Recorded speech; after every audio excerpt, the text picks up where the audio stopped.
Week 2 is a revenge games against the league, not necessarily against the opponent for the Kansas City Chiefs. Can they bounce back? What does Chris Jones look like? And what are those Jags going to give him today on Locked On Chiefs? From the land of the free and the home of the Chiefs, this is the Locked On Chiefs podcast. Welcome back, friends and neighbors, Chiefs Kingdom around the world, and even some of you Jags fans that are watching this one. I know that you are. Welcome. We're brought to you by Gametime. All you got to do is go download the Gametime app, create an account, and use that code LOCKEDONNFL for $20 off of your first purchase. It's last-minute tickets, the lowest prices, and they're guaranteed. Go check that out at Gametime. We'll tell you more about them coming up, but we have a ton to talk about as we get ready for week number 2 of a young season. 2 teams that I think it's going to provide us a very, very tight battle. I'm looking forward to a couple of the details that might send this one way or another. What does the passing game look like? Plenty of options there. Obviously, Chiefs got Chris Jones back.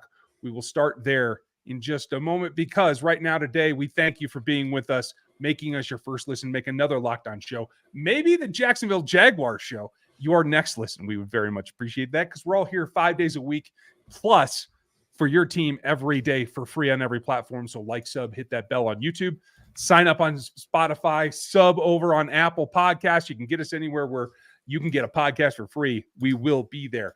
I'm Ryan Tracy, the founder of Rogue Analytics and Performance Consulting, NFL33.com, where you can find my rundown of the Chris Jones deal coming out here tomorrow, and RGR Football. A lot to cover here with my partner, Chris Clark of Chiefs Corner. We're going to get to the goals and predictions. We have a feel for what's going to go on. We're going to tell you about that later. The matchups, the things that you have to see on the field, who's going to go head-to-head, that's coming up. But we have to start with the return of Chris Jones, because there's some contract details that really give us the idea of where he's going to be for the long term, but he makes an impact on this roster right now. Steve Spagnuolo said today that he looks pretty good and that he's going to play a number of snaps, but we don't know what that number is. Yeah, that's going to be a big question, and that's actually something I'm really curious to see is how many snaps they allow him to play. He's one of the big things, and we'll just touch on this really quick, his new deal that he signed. He has $6.75 million worth of incentives. Just to get back to break even, he has to hit most of those incentives, or close to $5 million of those incentives, because he's losing $3.7 million in salary. So there's going to be a lot of questions whether or not he can hit some of those. And considering the amount of the incentives, you can only hit one of them is $2 million. He would basically have to be Defensive Player of the Year and win the Super Bowl in order to get that. So that's going to be tough to hit. His likely incentives equals about $2 million. He's going to play 50% of the snaps, assuming he's healthy, all season long. So, and they did add 4 void years at $1.35 million apiece. Basically, the way it works is they're looking at these incentives as an option bonus, which you can spread out over 5 years. That's what they're doing. If he doesn't meet those qualifications, they won't hit next year. Everything is going to void into 2024 and hit the cap in 2024, whether he makes it or not, and they will get money back. Well, they won't get charged for the cap money that he does not hit those incentives. So interesting move by Brant Tillis and Brett Beach to be able to use an option bonus to pay incentives. I never would have guessed that one. That's what took me a minute too. By wrapping it in a shell of an option, being able to use those void years, which is something like you've been telling us for months that they don't do, that certainly was a creative way to go about it. And I think this takes me back to The Big Short. If you guys ever watched that, how it was mortgages wrapped in all kinds of stuff, like it's layers upon layers of organization. But bottom line is, if they choose to part ways for whatever reason, shape, or form, that 1.35 per year is something you can easily swallow if you do have to pay out those incentives. Right, but you're only going to have that in 2024. It's all going to be coming forward to 2024. It's not going to continue carrying forward otherwise. But right now, for cap purposes, it spreads out to those years. So the interesting thing is that if Chris Jones hits his incentives to have his snap time, which is 50%, which would get him $2 million, $650,000 from 2024 would be gone because that would be something that he would earn. The rest of the incentives, it's just a matter of, can he get the sacks in order to get there? Can he get the different things that he would need, getting to the Super Bowl, winning the Super Bowl, be Defensive Player of the Year, being AP number one player. I mean, AP first team. A lot of big questions as to whether or not he can get there. Obviously, the team is betting on the fact that this is going to encourage him and incentivize him to get there. I mean, he has to get, in order to get most of these incentives, or at least the sack portion, he has to basically get a sack a game. He has 16 games left, has to get to 15. And unfortunately for the Jacksonville Jaguars, I think that's exactly where he starts off. Like, he's behind the game already. So like this, despite not being in football shape, and I don't care what Spag says or what he says, there's no way that he's in football shape yet. He might be close, maybe closer than he usually is when he comes to camp. That's fine, but he's not quite there. So he might only get a percentage of snaps. Is it 20-ish? That's my threshold to see if he can actually make an impact. But he could go over that. Luckily, he's going to go against an O-line that's got a couple of issues, because both Fortner and Scherf missed practice on Wednesday. They're both limited practice today. I think that goes towards the interior of the Jags offensive line is something that Chris Jones might have an opportunity against in week 2, his first time on the field this year.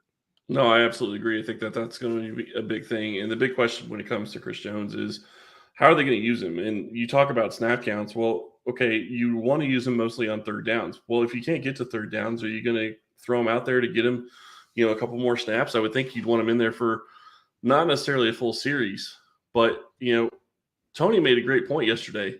If Chris Jones goes in the game, maybe Jacksonville just goes hurry up and doesn't let him get off the field. Yeah, it may be. Try to wear him out. That be very much like Doug to take advantage of a situation like that. And I could see Trevor Lawrence being able to execute that. And guys, if you missed yesterday's show, it's the crossover Tony Wiggins, our guy down in Jacksonville. You want to go check that out. He and Chris had a lively back and forth. It's been a pretty good week for Locked On here in this matchup. We're looking forward to it. And what are the matchups going to look like? We're going to get to that later in the show. We're going to tell you what the goals have to be in order to get a W and what we think is going to happen. Right after this, going to give you, I think, the matchups that are most key to getting this win done. And if you're trying to get to that game, or if you're like me and you have to come in last second sometimes, but certainly with a big trip to see any games at Arrowhead, sometimes it's last minute that you got to get everything done, and you need some help to not have to deal with all that stress. And if you don't have the time to plan, how can you take advantage of it? Gametime's the way that you can get the deals that you're looking for, because they have tickets right up to the day of the event. You can get exclusive flash deals for football, basketball, concerts, comedy, like anything that they put on an Arrowhead, you can certainly get, as well as the rest of around town. And the Game Time guarantee means that you're going to get the best price.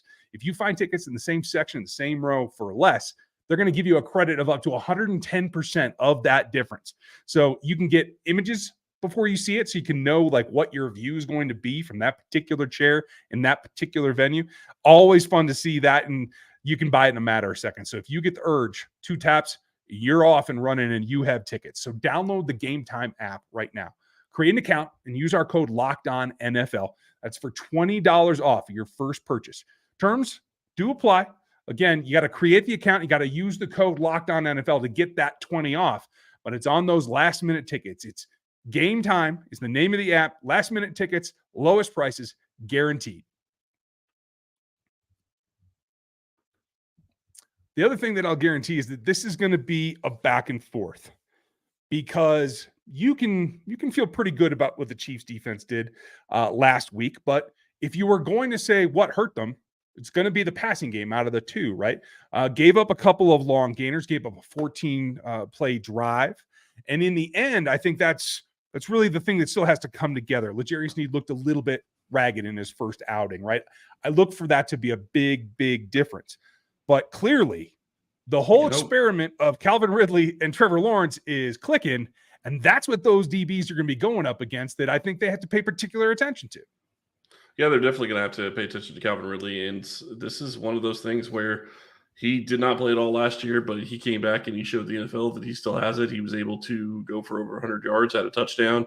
And, the one thing, and I will say this, we're talking about Calvin Ridley, but I have to say I'm impressed by Travis Etienne as well.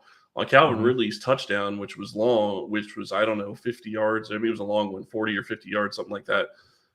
Travis Etienne sprinted down the field to spring him at the very end of the play for him to be able to get a touchdown. That is how you win football games. It's the little things that add up That's not going to be on a stat sheet, but I guarantee you that was a huge part of what they looked at in film, and he got a lot of kudos.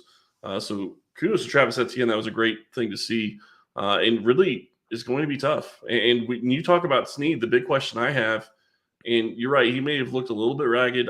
He allowed 3 catches on 3 targets for about 50 yards. The question I have is he going to get any better this season? Because that's really the big question. He's still got the knee swelling and is limited in practice. I don't know that that's going to go away the entire season.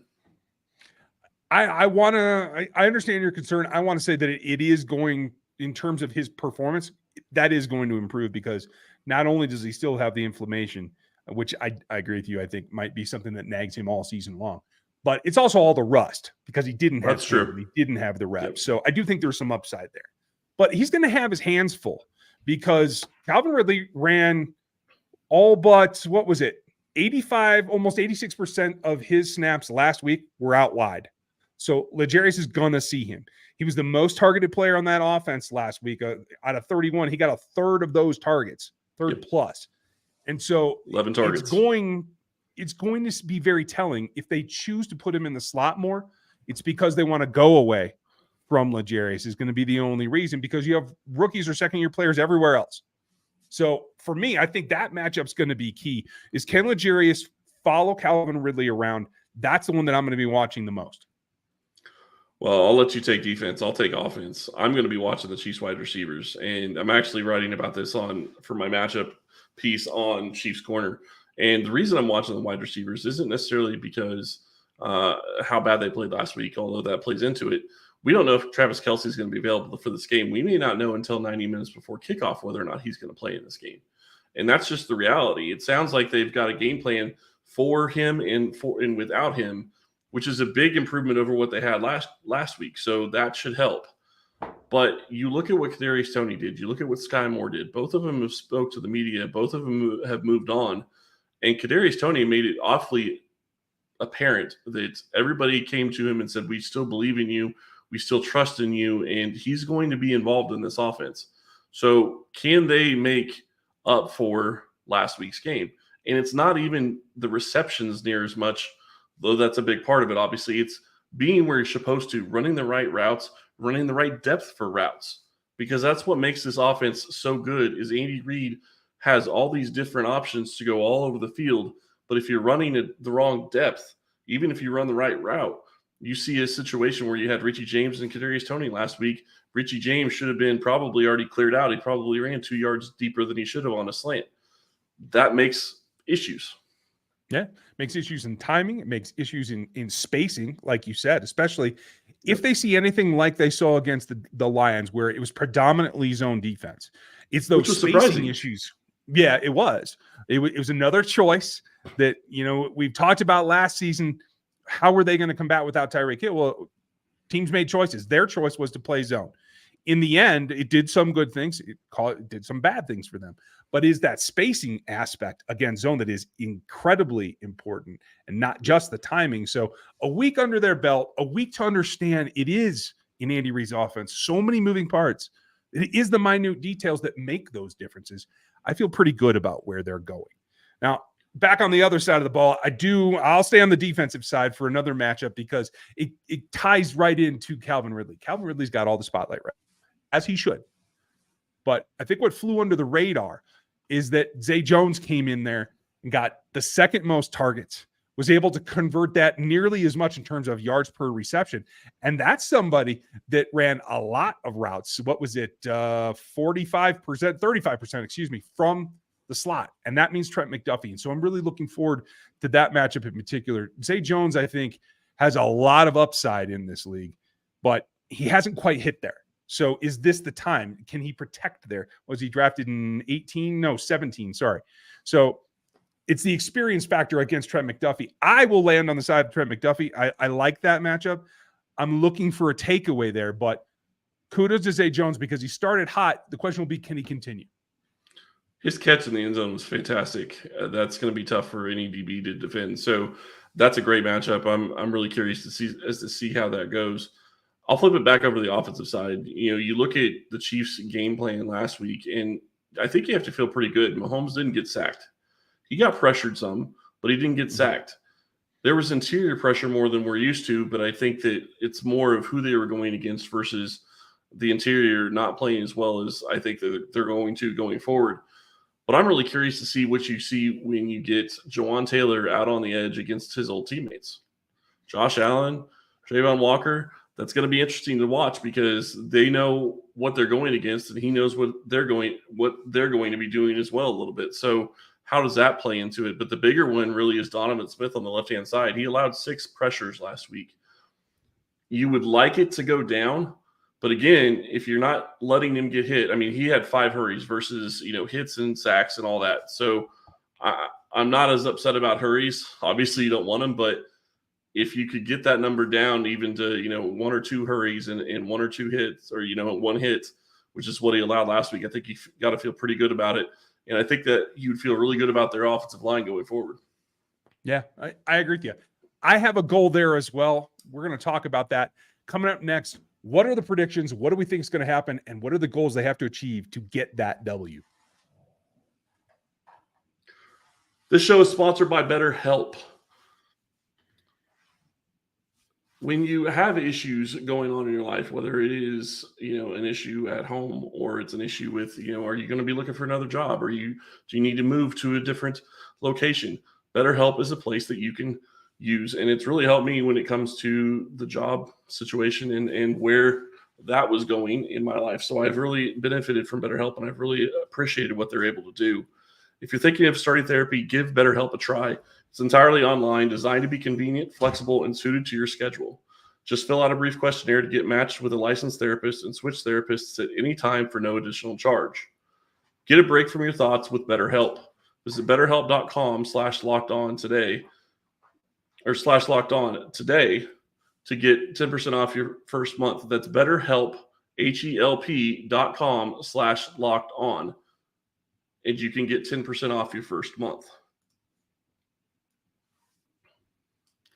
I also want to tell you about our friends over at PrizePicks. You need to go check these people out. You need to go check this site out. It is fantastic. PrizePicks is the largest independently owned daily fantasy sports platform in North America. PrizePicks is the most fun I've had, winning up to 25 times my money this football season. You just select 2 or more players, and pick more or less on their projected stats and place your entry. Testing my skills on PrizePicks this football season is the most exciting way to play daily fantasy sports. If you have the skills, you can turn $10 into $250 with just a few taps. This week on PrizePicks, I'm selecting Saquon Barkley for more than 60 yards and Patrick Mahomes for more than 2 passing touchdowns. I think that's a pretty good bet. Go to prizepicks.com/lockedonnfl and use code LOCKEDONNFL for a first deposit match up to $100. prizepicks.com/lockedonnfl using code LOCKEDONNFL for a first deposit match up to $100. Daily fantasy sports made easy. Made easy what I am looking for, and it's not easy to pick up what has to turn this ball game. But one of the things is to carry on with what you were talking about in the last matchup segment. The goal for me is to contain the 2 big pass rushers. That's Josh Allen and Trayvon Walker. You got to contain them under the 8 pressures that they had last week. And when you combine them, Josh Allen did get 3 sacks. A little bit matchup dependent. Let's be real. His pass rush win rate was only 3% of the snaps that he took. So it was boom or bust. And so if you can keep the boom out of it, I do feel like strength on strength, if they continue to line up Trayvon Walker more towards Jawan Taylor, the feet of Taylor, I think, are going to help. It's going to be about taking on that rush of Allen. So do they flip around? Do they choose? The goal for me is no matter who they face is to keep that first 2 steps in sync with the pass rusher in front of them, which means I do think they're going to have to move around and be a little bit more adaptable than they were last week. I would put more pressure on Smith rather than Taylor, but that's just my initial read on it. Do you agree? Yeah, I think there's probably more pressure on Smith just because of the game he had last week. So I think that that's a fair goal. You need to keep Mahomes up, right? You need to keep him from having a lot of pressure. But the other thing that really plays into that is Mahomes is a lot different than Anthony Richardson. He's been in the league quite a while, and has a lot more experience reading the pass rush, reading the defenses, having an idea of where to go to the ball, with the ball, and where to step up in the pocket. So that also is going to help the offensive line. My goal to go, honestly, at this point, is get the other wide receivers going. Get Kadarius Toney 3 or 4 catches. Get Sky Moore 3 or 4 catches. Get those guys going and get them going early. And don't go away from a guy that seems to be having a good game. And I know he had struggles at other times, but Rashee Rice really did some good stuff in the first half and then disappeared in the second. You can't do that again. Yeah, I absolutely agree with you. Goal number 2 for me is, no matter who the tight end is, whether Travis Kelce is available or not, is to attack Devin Lloyd in the first half ad nauseum. He and Rayshon Jenkins had a combined grade of 2 of the lowest coverage grades on that roster last week. And I'm generally a Lloyd fan, but I think some of the situations he gets put in are difficult for him. Travis Kelce would certainly be that. Noah Gray would be a different matchup, but I do think one that they can take advantage of, because I'm confident about being able to control what goes on with the safeties over the top. Cisco's going to be cruising around looking to hit somebody. So don't play into that. Don't necessarily run as many 4 verts as you normally would. Attack the weak spot and go after that linebacker, low safety kind of area. Keep it under 20, and I think you're going to move the chains. Yep, and I think that's a good place for them to go. My second goal, I think if you look at this, it's really going to be, I'm not going to say run the ball a ton, but get Pacheco a little bit more involved in the running game. And you saw Clyde early on, and I'm not going to sit here and hate on Clyde. He started last week because Pacheco still isn't fully back from his injury, and he's still getting into shape. There's nothing wrong with that. Clyde gives them somebody that they trust. I would imagine he's going to be a guy that may start this week as well. But if you can increase Pacheco's load and get him the ball, even in the passing game, I thought he looked good last week. So I think that's something that they can use to their advantage this week. For me, it's going to come down to whether Fortner plays or not, because that's going to help Chris Jones. If Fortner's in there, he still had one of the lower pass rush pass protection grades, for that team last week. Barch is a guy who came in at left guard, and I think you can attack through there, but it's going to be about the rotation, keeping guys fresh. And that means Turk as well as Keandre Coburn. I did like that he got in earlier than I expected week 1. I want to see that continue, and I want to see just flood the A gaps with pass rushers. I'm really curious to see how they go about attacking this offensive line, because you're looking at 2 guys that probably are going to play in this game and are probably going to be doing it injured. So I would imagine you'd want to be taking advantage of that. Goal on my part would be getting pressure in the A gaps and really in the interior. It doesn't necessarily have to be the A gaps, but even between guard and tackle, I would be happy with as well. Because if you can get interior pressure against this team, you can get in Trevor Lawrence's face, it's going to mess things up down the field, and that's exactly what Kansas City needs to do. You need to see a big game from Treshaun Morton and Chris Jones when he's in there. And, I'm even going to throw Dana and Karlaftis in there on interior pressure, not just exterior pressure. Yeah, man, that's perfectly reasonable. And I think what they got out of last week is that they have the NASCAR package, the D-end heavy package that they can go to that was successful. And I do think they can see that again. So as it boils down, I think this team is a little bit underrated, the Jacksonville Jaguars. I think they're going to be tough. I think the playoff loss has a lot of folks kind of like relaxed about this, and I don't necessarily believe that that's the way it's going to go down. So for me, it does come down to executing the offense. I do hope that the Chiefs run the ball a little bit more, but I'm more concerned about not letting ATN get off on a run. They fed him, it was 18 carries last week. If they continue that, you have to be disciplined. You have to have the linebackers coming down against the run. I think that they can do that. If that all goes to plan and you can just manage and avoid the huge plays to Ridley in particular, I think that this is going to be okay. I see the Chiefs winning this one 28-21. This is going to be tough. Anytime you play a team 3 times in less than a year, it's tough. And that's the scenario Kansas City finds himself in. Obviously Jacksonville is going to be a different team than they were last year, but a lot of it's going to be the same. It was two games that were really a struggle last year. And the second game, I will say this in the playoffs, I do think Mahomes was going to come out and probably throw maybe 4 or 5 touchdowns against the Jaguars. And it may have been a completely different game, but because of the injury, it changed things. So it seemed like they had a little bit of things figured out when it came to the Jacksonville secondary. But again, if they don't have Travis Kelce, that's going to hurt. So I'm looking at this game. I still think Kansas City is going to be the better team. And I don't think after last week, Kansas City thinks it, or I think Kansas City is going to be taking, full advantage of any advantage they have in this game. Plus, they don't want to start 0-2. That puts you in a hole. That's not where you want to be. And I guarantee you Mahomes is pissed off, and I guarantee you some of the wide receivers may not have said it, but they're pissed off with their performance last week. I still think it's going to be a close game. I'm going 28-24 Kansas City. We would love to know what you guys think. Leave your comments down below. For those of you in the live chat, thank you for there.